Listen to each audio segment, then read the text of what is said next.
knows? What evil lurks in the hearts of men? The shadow knows.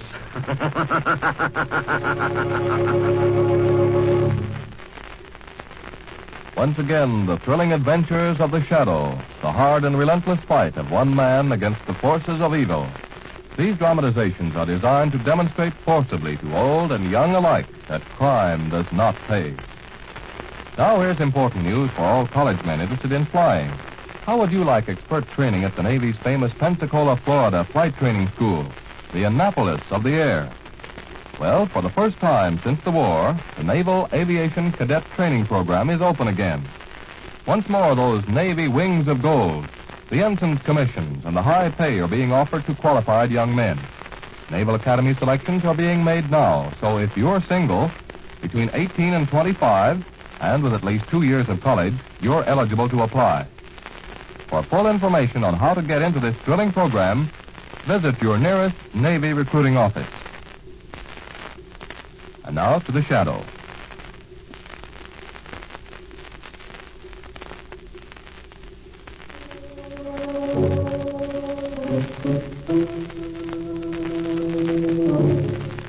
The Shadow, who aids the forces of law and order, is in reality Lamont Cranston, wealthy young man about town. Years ago in the Orient, Cranston learned a strange and mysterious secret, the hypnotic power to cloud men's minds so they cannot see him. Cranston's friend and companion, the lovely Margot Lane, is the only person who knows to whom the voice of the invisible Shadow belongs. Today's drama, Deadman's Ride.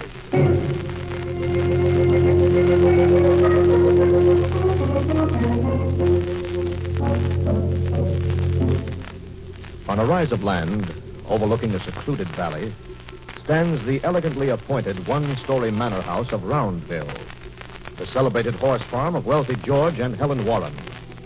This late afternoon, we find a tired, somewhat nervous woman talking low and insistently, while a doctor listens attentively. No, it isn't exactly a happy marriage. George and I have never been in love, in the true sense of the word. My stepfather was wealthy and ambitious socially, and he wanted me to marry George because of the prestige of the Warren name. I see. Now, suppose you tell me something about your stepfather's death. Please, Peter, do we have to talk about that? My dear, you must remember this isn't a general conversation, but an important psychiatric treatment. I know, Peter. And you've been so kind and patient and helpful. It's been wonderful having you here for the past 2 weeks. I want to see you well again, Helen. I want very much to see you well. I'll do anything you say, Peter. Well, now suppose you tell me about your late stepfather. You weren't exactly on friendly terms, were you? No, we weren't. He had forced my marriage with George. I didn't like that. But his death did come as a terrible shock to you. Well, not exactly. No, it wasn't exactly a shock.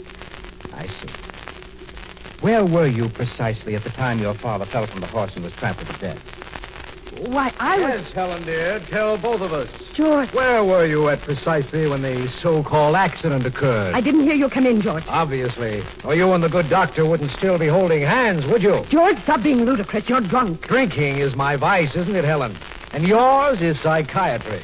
Or is it something more dangerous? Something to do with horses? Warren, I won't have you upsetting my patient with your ridiculous accusations. Ridiculous, Doctor. Helen's word is ludicrous. You two should stick together, Dr. Stark, shouldn't you? I think we've had about enough of this. Isn't that your horse waiting for you just outside the door? Yes, Doctor, that's Bruno. I'm riding him this afternoon. You're riding Bruno? Yes, the horse is perfectly safe, providing no one tampers with the saddle straps before he's mounted. What do you mean? I mean the saddle straps left unbuckled can throw a rider. And Bruno loses his head when he sees his rider on the ground. He tramples them, like he did your stepfather, remember? George, please. Are you going to jump Bruno today, George? Jump that wild stallion? Why, he's tough enough to hold on the flat. But it wasn't so long ago that you were boasting about what a fine jumper you were going to make of him, George. Yes, he seems to have changed. He's become, shall we say, more cautious, if that's the word for it. You think I'm afraid to jump that horse? I'm not afraid of any horse in the world. I'll jump him, and I'll come back and laugh in your face. Here. I thought this was a sick room. What's all the excitement? Hello, Father. You're just in time, Mr. Warren. George is going to jump that crazy Bruno horse for the first time. Jump Bruno? No, George, I won't let you. Why, that's the horse that killed Helen's stepfather. Father, I've made up my mind. And just in case you two would like to watch the performance, there's an excellent view from this large window. Oh, George, you can't. I forbid it. Fool. He'll kill himself. I don't think so, Mr. Warren. He's a fine horseman. There he goes. I must say he seems to be handling him well. Yes, Say, he's heading for the wall. Hmm? He's going to jump the wall. No, he can't. Not an untrained horse. George! No! No! There he goes. He's thrown. No! He's stomping him! He's...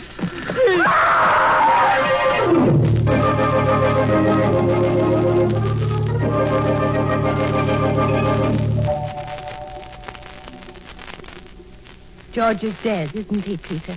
I'm afraid so, Helen. Mr. Warren rushed him into town to a doctor he knows, and he just phoned to say that George had passed away there without regaining consciousness. Oh. I should have gone with him. I just didn't feel up to it. Of course you didn't. You can't go anywhere until you're strong. Peter, do you think I'll ever be strong again? I'm sure you will, my dear. All you need is rest and quiet. Terrible to say this, I know.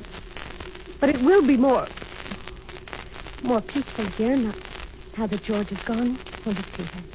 Yes, I think it will. It will be a lot more peaceful here from now on. Dr. Starr, Oh, Miss Hodges. the sedative is ready, Doctor. Yes, thank you, Nurse. Helen, my dear, Miss Hodges is going to give you something to quiet your nerves so that you'll feel better in the morning. Thank you. Here you are. Drink it all down, Mrs. Warren. That's fine. Now, lie back. Close your eyes. That's it. Come on, Nurse. Leave her alone for a while. Yes, Doctor. Mr. Warren has coffee waiting in the living room. Good. I could stand some coffee.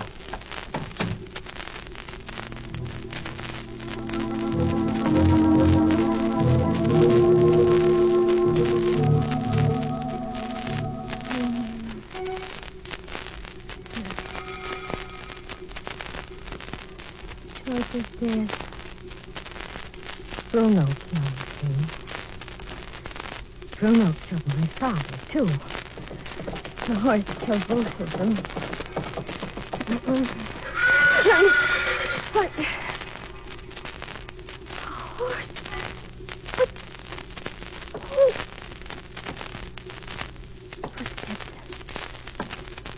They sound like...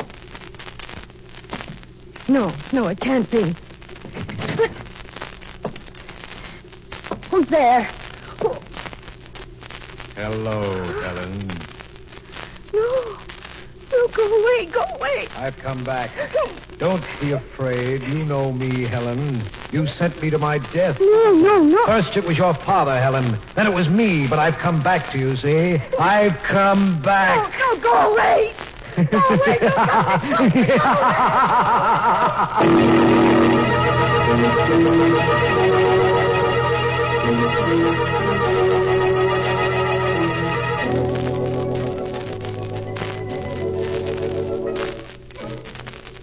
This calls for careful thinking, Margot. A slip might prove fatal. Lamont, why not just throw in your hand and admit that I'm a better gin rummy player than you are? Huh. Cranston never gives up. Besides, I'm going to win this game. There. Now, let's see what you can do with the 10 of spades. Gin. Gin. See, that puts me out with, 112. Oh. 112 to nothing. Sounds like Notre Dame versus Slippery Rock teachers. Maybe we ought to try some other game. Oh, the doorbell. Now, who'd be calling at this hour? Yes? You must pardon the intrusion, but I was told I could find Mr. Cranston here. Lucius Warren, isn't it? Well, won't you come in, sir? Thank you. This is Margot Lane, Mr. Warren. How do you do, Mr. How do you Warren? Mr. Warren and I met at the horse show last winter, Margot. His son, George, wasn't it? Went home with most of the top prizes. Say, how is George? dead, Mr. Cranston. Oh, I'm sorry. He was thrown from a horse and trampled. Terrible shock. Yes, Mr. Cranston. Terrible shock. But a man of my age learns to. But it's his wife, Helen, I'm worried about. Worried? You see, her father died in precisely the same manner a short time ago. I see. Helen never quite got over it. She insists that George's ghost has appeared. Cranston, I need your help. My help, Mr. Warren. Wouldn't a psychiatrist... We have a psychiatrist attending her, Dr. Stark. It's at his suggestion that I'm here now. I'm afraid I don't understand. This, ghost, Mr. Cranston. Helen swears she's seen it, heard it. Dr. Stark says if the situation continues, Helen will... How dreadful. No one else at Roundville has seen or heard anything? No one. Because it's non-existent. Practically all ghosts have the same distinction. But I still don't see... Mr. Cranston, if you should tell Helen that the ghost isn't there... It might convince her, is that it? Yes, I see what he means. Then you'll come? Under the circumstances, I find it almost impossible to refuse.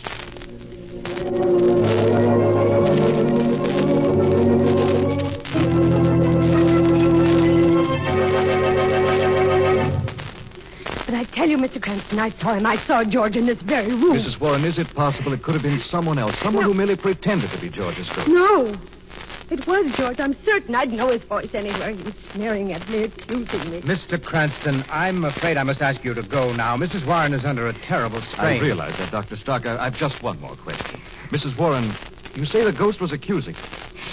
Yes, he was. Accusing you of what? Mr. Cranston, I'm afraid I can't allow my patient to answer that question at this particular time. Doctor, if I'm to be of any assistance, I must know the facts.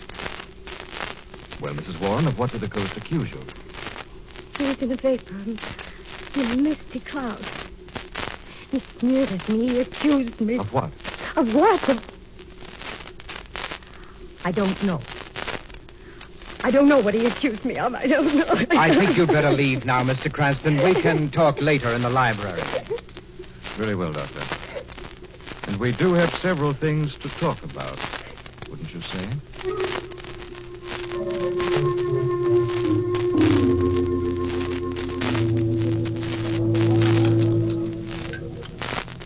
Coffee, Miss Lane?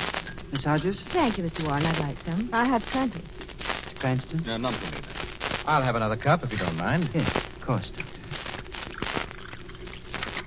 There you are, Doctor. Is Helen sleeping? Yes, I've given her a sedative.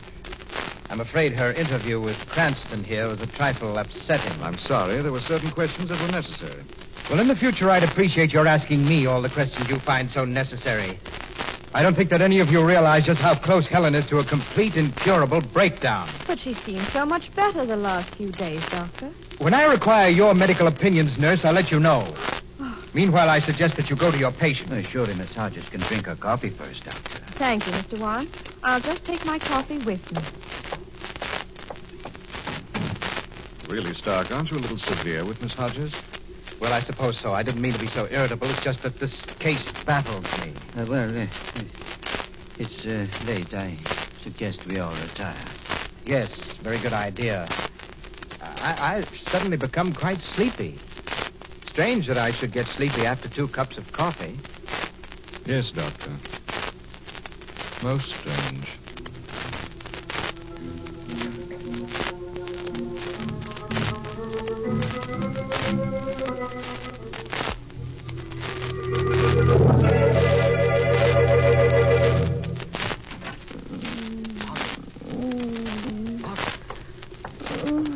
Margot, wake up. Wake up. What is it? Come quickly. I don't understand. Oh, Mom, I'm so sleepy. You've been drugged, Margot. Quickly, he's coming. The ghost? Yes, hurry. Down the hall here. Hurry, Margot. Mrs. Warren's room. The door is open. Come on, look. The ghost! The cloud of mist. Steady, Margot. He's gone. He's gone. Quickly inside.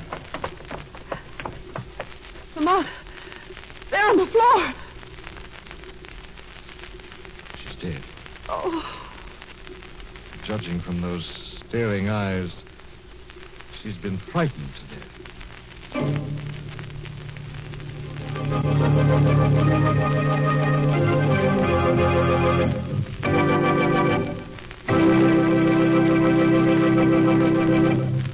We'll return to the shadow in just a minute. A lot of Americans fought for it in the 18th century, the 19th century, and just a couple of years ago in the Second World War. Fought for it and died for it. For what? Why, for the right of all American citizens to have a voice in saying how and by whom they shall be governed. From lodge officers right on up to the President of these United States. Well, that's swell, you say. We're grateful. We wouldn't live in a land where we couldn't cast that secret ballot. We'll keep that right for ourselves and for our children, even if it means fighting for it again. And so, what do we do with this precious right to vote? Well, the last time we had a presidential election in these United States, just over half of the eligible voters took time out to go to the polls. What happened to the rest of us? Well, let's take the case of Joe Smith. He looked at it this way. After all, what difference does one vote make? I'm not going to swing the whole election with my vote, but it makes a lot of difference when you multiply that by several million Americans who had something more important to do on that particular day. You see, freedom carries with it a responsibility. And as the old saying goes, you never get something for nothing. Remember, freedom is everybody's job.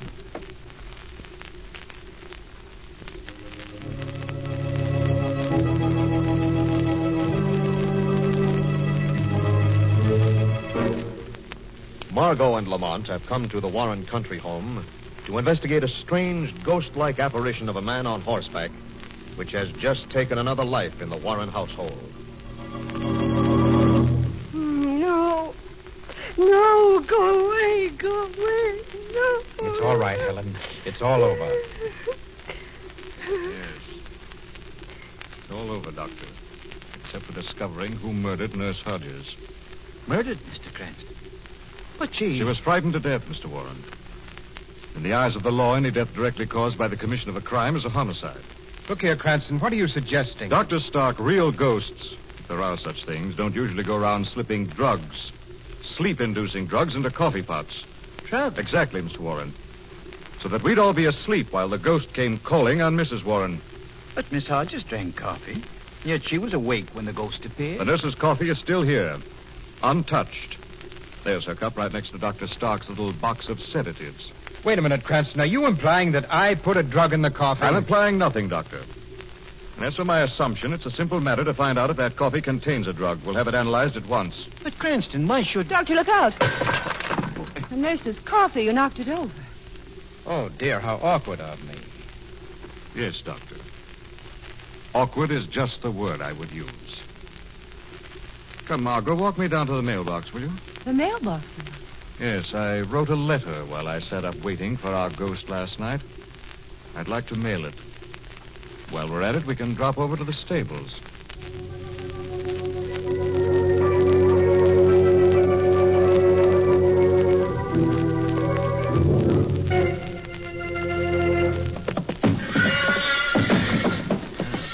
High-spirited brute, isn't he, Margot? Vicious, you mean? Yes, easy, fellow, easy. Forgive me for dropping in so unexpectedly, Bruno, but we have a matter of murder to discuss. Easy. Steady, Bruno. Steady. Yes, tell him to be careful. Steady, Bruno. Steady, steady. Ah, steady, that's the boy. Easy. Just going to look at your shoe. Like this. Yeah, won't hurt a bit. I hope. Wow. Did you find some? Yes, come here, look at this. No, thanks. What is it? Steady, boy. There's mud on his shoe. Red clay, and it's fresh. Fresh clay. Yes. I saw a reddish-brown field from my bedroom window. You did? Yes. Lamont, there's an old abandoned house close to it. I saw that from my window, too. Fine. Now we can eliminate the middleman for the time being, perhaps go directly to the source. What do you mean? I mean, Margot, we're close on the heels of a ghost. Come on. Let's have a look at that house you saw from your window.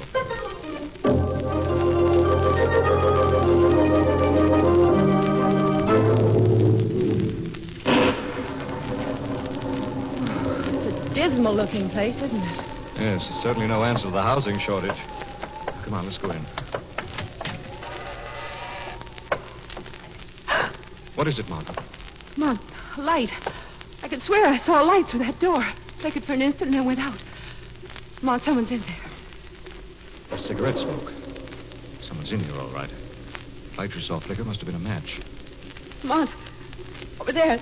There's something moving. Steady, Margot. I'll go see. Oh, it's just an old piece of wallpaper hanging from the wall. Oh. Lamont, it's flapping. Someone must have opened the door. Lamont, somebody's grabbing me. Margot!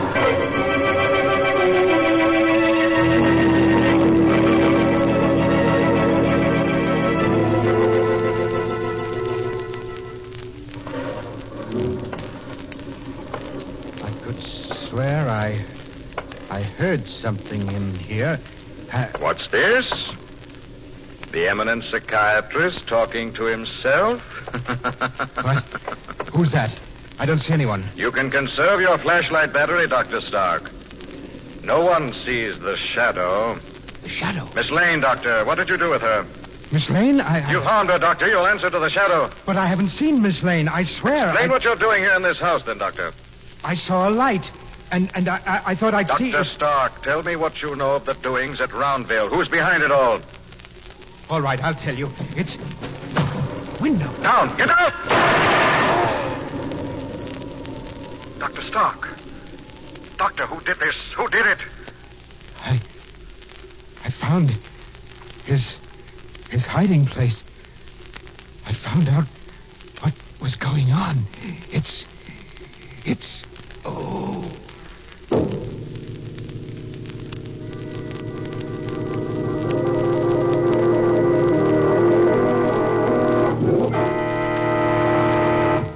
A letter, Miss Lane. What was in that letter mailed from Roundville? I don't know. What was in the letter Cranston mailed from Roundville? I insist that you tell me. And I insist that you untie me, Mr. Warren. Untie you, Miss Lane? Really, I'm afraid you don't appreciate the situation. We have drama here, Miss Lane. And suspense. And perhaps violence. You're insane. No, Miss Lane. Helen's the one who's insane. You know Helen. She's my daughter-in-law. It's all part of the plan, you see. Plan? What plan, Mr. Warren? The letter, Miss Lane. What did Cranston have to say? I tell you, I don't know. I don't know. You mean you've forgotten, don't you, Miss Lane? Conveniently forgotten. That's all right. I have a way of refreshing your memory. What are you going to do?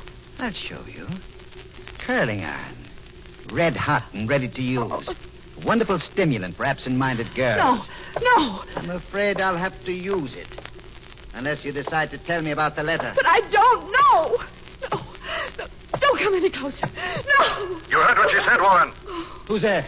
I'm close by you, Warren. Oh, the shaft. Put that iron down, Warren. Put it down, I say. It was a clever scheme, wasn't it, Warren? A daring plan. What do you mean? Your plan to drive Helen insane. You were the one who put the drug in the coffee so that everyone would sleep through the ghost's appearance. Everyone except Helen, of course. No, you're wrong. First you tried to make her believe she murdered her father, didn't you, Warren? No, Then when that failed to drive her mad, you hit upon this plan, didn't you? A ghostly plan to deprive her of her sanity. And all because you were greedy. That's not true. Everyone thought the aristocratic Warrens were rich. No one but you and your son knew that it was Helen who had the money, and you knew that if Helen were declared insane, her husband would gain legal control of her fortune. Her husband? But he's dead. George is dead. Is he? Look here. All right, come out. You don't have to pretend to be dead and a ghost any longer. George, how did they find you? Where am I? What happened? You just received a little tap on the head, George. You'll recover. Which is more than can be said for Dr. Stark lying upstairs dead with your bullets in him. Shadow, you hurt George. You hurt my son. He's got a gun. I'll kill you. Drop that gun, Warren. I'll kill you. Father, I'm in your line of... I've killed him. My son. I've killed him. And this time it's real.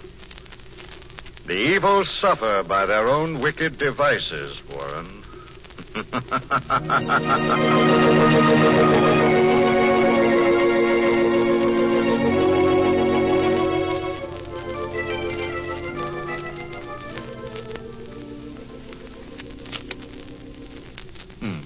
Here you are, Margot. Here's a card I'm sure you can't have any possible use for. Gin. Gin? Gin. Lamont, there's one thing that still bothers me. Oh, it's your deal. Well, what bothers you? The vapor. The misty cloud around the ghost. Oh, I was onto that from the beginning, Margot. Dry ice. Dry ice? Mm-hmm. When dry ice is immersed in water, it vaporizes. Carbon dioxide vapor. Oh. Well, how do you account for the fact that neither Dr. Stark nor Helen saw the supposed body of George nor went to the supposed doctor's office? Well, Helen was ill with shock. Dr. Stark was at her bedside. Oh, this is what I call a good hand. Thank you. My pleasure. Isn't it nice to see Helen Warren up and around and well again? Yeah, it certainly is nice. It's had a terrible experience. Lamont, why did Mr. Warren come to see you in the first place? Oh, he was afraid Dr. Stark wouldn't accept the apparition. He had to have an outside authority to be a witness to his son's ghost. There's just one more thing. What one more thing? That letter you mailed. The one Warren almost killed me for. What was in it? Oh, that. Well, I'd been forgetting to mail it for days. I merely mentioned it as a means of stirring up someone's suspicious nature. I actually did send away for something. Ah, here. Giving you the 6 of hearts. Gin. Gin? Gin. What did you send away for, Lamont? A book. A book? What book? It's called How to Win at Gin Rummy.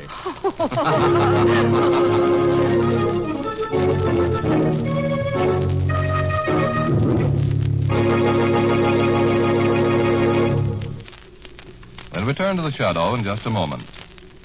In its highest meaning, American citizenship implies respect for the dignity of man the individual.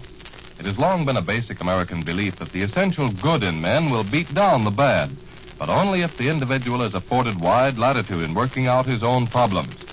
There is something extremely positive about all this, but don't let anyone twist the thing around. Don't let anyone tell you that in being an American, you are not being something else. Professional patriots invariably employ this trick. Next thing you know, you're an anti-capitalist, anti-socialist, anti-foreign, or anti-half a dozen things. Free, intelligent individuals have no difficulty arriving at sane, satisfactory conclusions, whether Frenchmen or Chinese, Christians or Jews, employers or workers, white or black. Free men are strong men, and a nation of free men is a strong nation. Now back to the shadow.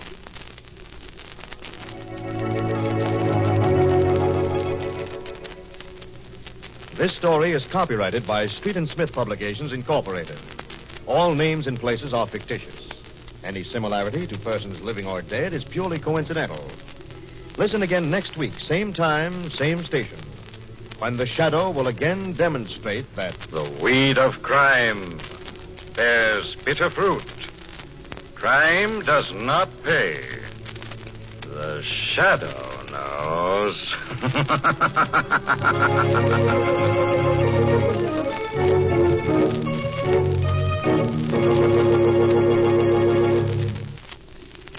Next week, same time, same station, another strange and thrilling adventure in the Shadow's daring battle against the forces of evil.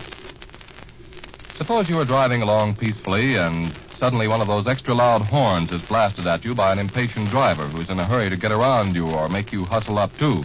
Does it get your goat? Well, that's understandable, but let them blow their horns. Let them pass you. Let them have the right of way if need be. Let them live, and keep living yourself. The part of Lamont Cranston was played by Brett Morris and Margot by Grace Matthews. This is the Mutual Don Lee Broadcasting System.